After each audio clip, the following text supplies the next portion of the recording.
তারা মন্দিরের মধ্যে যে মন্দিরকে প্রতারণার আশ্রয় দিয়ে ধর্মীয় জায়গাটাকেও তারা অপবিত্র করেছেন। এই ঘটনার কতগুলো অপরাধ হয়েছে। এক তো হিন্দু ধর্মকে অবমাননা করা হয়েছে, আইডি কার্ড প্রতারণা করা হয়েছে এবং 377 এই অপরাধ করেছে, কারণ ছেলে ছেলে বিয়ে। যে কথাটি বলছেন আমরা কিন্তু এখনো জানি না এটা কথিত সেটা মানে এত রিপোর্ট হওয়ার পর আপনারা এটাকে কথিত বলছেন।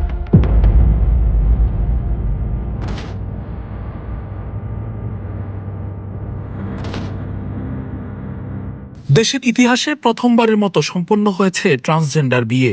বিয়ের সংবাদ প্রকাশ্যে আসার পর থেকেই এ নিয়ে চলছে আলোচনা সমালোচনা।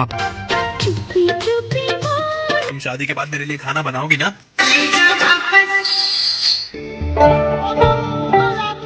সামাজিক যোগাযোগ মাধ্যম ও বিভিন্ন সংগঠনের মতে এটি দেশের প্রথম ট্রান্সজেন্ডার বা সমকামী বিয়ে।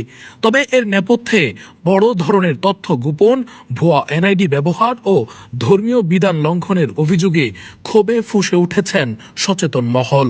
প্রায় 1 মাস অতিবাহিত হলেও এখনো পর্যন্ত সরকার বা মন্দির কর্তৃপক্ষের পক্ষ থেকে দৃশ্যমান কোনো আইনি পদক্ষেপ দেখা যায়নি। বিভিন্ন গণমাধ্যমের অনুসন্ধানে উঠে এসেছে একের পর এক চাঞ্চল্যকর তথ্য।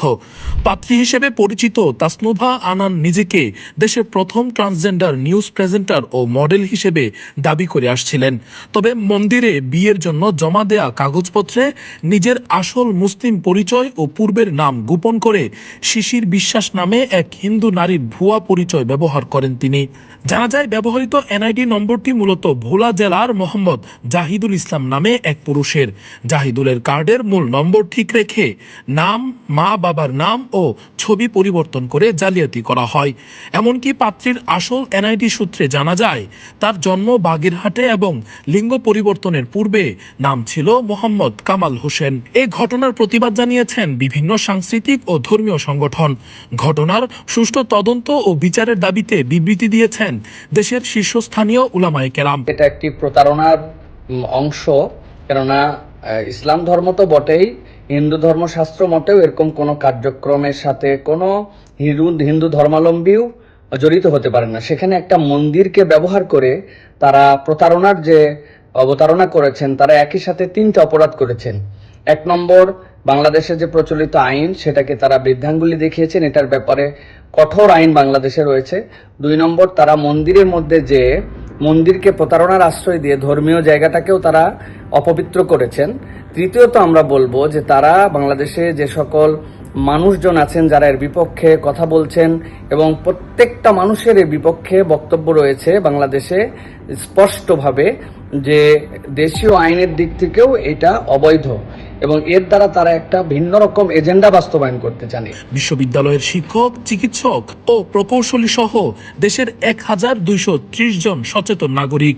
বিষয়টি নিয়ে কড়া প্রতিক্রিয়া ব্যক্ত করেছেন শিক্ষক, গবেষক ও লেখক ডক্টর মোহাম্মদ সারোয়ার হোসেন। তিনি জানান, বিজ্ঞান ও চিকিৎসার দৃষ্টিতে একজন পুরুষ কখনো নারী হতে পারেন না এবং হিজড়া ও ট্রান্সজেন্ডার সম্পূর্ণ আলাদা বিষয়। কিন্তু সে তো আর মেয়ে না, কারণ মেয়ে হওয়ার জন্য বায়োলজিক্যালি, অ্যানাটমিক্যালি মেয়ে হওয়া ইম্পসিবল। বর্তমান সায়েন্সে বলেন, মেডিকেল গবেষণায় একজন ছেলে মেয়ে হতে পারে না। আর অন্যদিকে হচ্ছে ট্রান্সজেন্ডার হচ্ছে তার কোনো সমস্যা নাই, শারীরিক ত্রুটি নাই, তার সমস্যা হচ্ছে মানসিক। সে ছেলে হয়েও নিজেকে মেয়ে দাবি করতে পারে, আবার মেয়ে হয়েও নিজেকে ছেলে দাবি করতে পারে। এখন যেই জিনিসটা হচ্ছে, যারা একটা ছেলে যখন নিজেকে মেয়ে দাবি করে তখন সে মেয়েদের পোশাক পরে। প্রচলিত ম্যারেজ অ্যাক্ট ও দণ্ডবিধির 377 ধারা লঙ্ঘনের পাশাপাশি এনআইডি জালিয়াতির মতো গুরুতর অপরাধে জড়িতদের অবিলম্বে গ্রেফতারের দাবি জানান তিনি। একই সাথে এই অবৈধ কাজকে কিছু গণমাধ্যম ইতিবাচকভাবে হাইলাইট করায় ক্ষোভ জানান ডক্টর সারোয়ার। মিডিয়াতে যেভাবে হাইলাইট করেছে যে বাংলাদেশের ইতিহাসে প্রথম ট্রান্সজেন্ডার বিয়ে, এবং ইতিবাচকভাবে ফুটে উঠেছে, তো মানুষ ধরিয়ে নিয়েছে যে বাংলাদেশে ট্রান্সজেন্ডার বিয়ে লিগালাইজড হয়ে গেছে। আর বাংলাদেশে 377 একটা আইন আছে, সমকামিত অপরাধ আইন, সেই আইনটাকে এড়ানোর জন্য ট্রান্সজেন্ডারের কথা বলে এবং ট্রান্সজেন্ডারকে দেখতে হিজড়াদের মতো। অন্যদিকে মন্দির কর্তৃপক্ষের দাবি, প্রতারণার মাধ্যমে এই আয়োজন করা হয়েছে।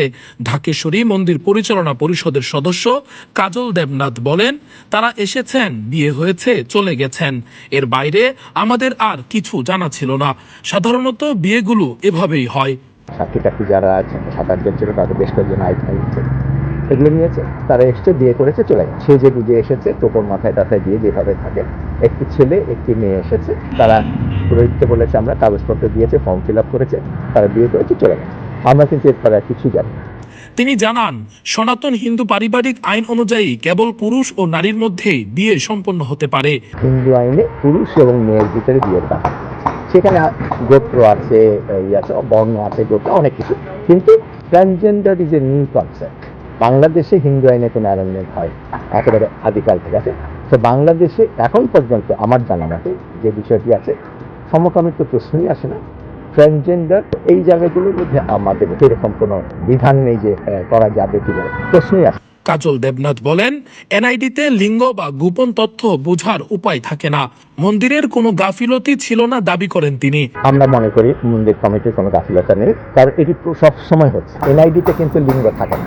আইনি পদক্ষেপের বিষয়ে জানতে চাইলে বিষয়টি এড়িয়ে গিয়ে এই বিতর্ককে কথিত বলে আখ্যা দেন কাজল দেবনাথ। আমরা কিন্তু এখনো জানি না এটা কথিত কথিত কথিত কথিত ট্রান্সজেন্ডার, কথিত না, মানে এত রিপোর্ট হওয়ার পর আপনারা এটাকে কথিত বলছেন? তিনি স্পষ্ট জানান, তারা নিজেরা কোনো মামলা করবেন না। আইনি যা পদক্ষেপ নেয়ার তা সরকার বা রাষ্ট্রকে নিতে হবে। তো আমরা সালাউদ্দিন সাহেবকে দিয়েছি, রাষ্ট্রমন্ত্রীকে দিয়েছি, রাষ্ট্র সচিবকে দিয়েছি, প্রাইমারিলি ওসি সাহেবকে দিয়েছি, ডিজিএফআই, এনএসআই, তারা প্রত্যেকে আমাদের এখানে এসে তদন্ত করেছে, করার পর তারা কপি নিয়েছে, আইনি পদক্ষেপ সরকার নেবে। তবে আইন শৃঙ্খলা বাহিনীর ভূমিকা নিয়ে তৈরি হয়েছে বড় প্রশ্ন। স্পষ্ট জালিয়াতির প্রমাণ থাকা সত্ত্বেও কেন নীরব প্রশাসন? চকবাজার থানার অফিসার ইনচার্জ শেখ আশরাফুজ্জামান মামুন এ বিষয়ে বক্তব্য দিতে রাজি হননি। তিনি ঊর্ধ্বতন কর্মকর্তার সাথে কথা বলতে বলেন। ডিএমপির লালবাগ জোনের উপ পুলিশ কমিশনার মোহাম্মদ তালিবুর রহমান জানান, লিখিত কোনো অভিযোগ তারা পাননি। বিষয়টি নিয়ে মন্দির কর্তৃপক্ষের সাথে কথা বলতে পরামর্শ দিয়ে তিনি এড়িয়ে যাওয়ার চেষ্টা করেন। এই বিষয়ে একটু কথা বলতে চাচ্ছিলাম। আপনার ওসি সাহেব, ওই যে চকবাজার থানা ওসি সাহেব কথা বলতে চাননি, বলছেন আপনি কথা বলবেন এই বিষয়ে। এটা তো ভাই, এটা মন্দির কর্তৃপক্ষের সাথে কথা বলেন আপনি, এটা তো আমাদের পুলিশের কোনো বিষয় না, এটা পুলিশের কাছে কেউ অভিযোগও করে নাই। এই সমকামী বিয়ে এটা তো অবশ্যই আইনিভাবে বা রাষ্ট্রীয়ভাবে এটা বৈধ না। এই বিষয়টা যেহেতু আপনার এলাকাতেই, সো এটা নিয়ে কি পুলিশ কোনোভাবে কি বাদী হয়ে কোনো কিছু করবে কিনা বা রাষ্ট্রের জন্য এই বিষয়ে? আমরা তো এরকম কোনো কমপ্লেন পাই নাই, ঠিক আছে? আমরা লিখিত কারো কাছে কমপ্লেন পেলে আমরা সেভাবে ব্যবস্থা করব। তারা কিছু তথ্য দিয়েছে আমাদের কাছে, এতটুকুই।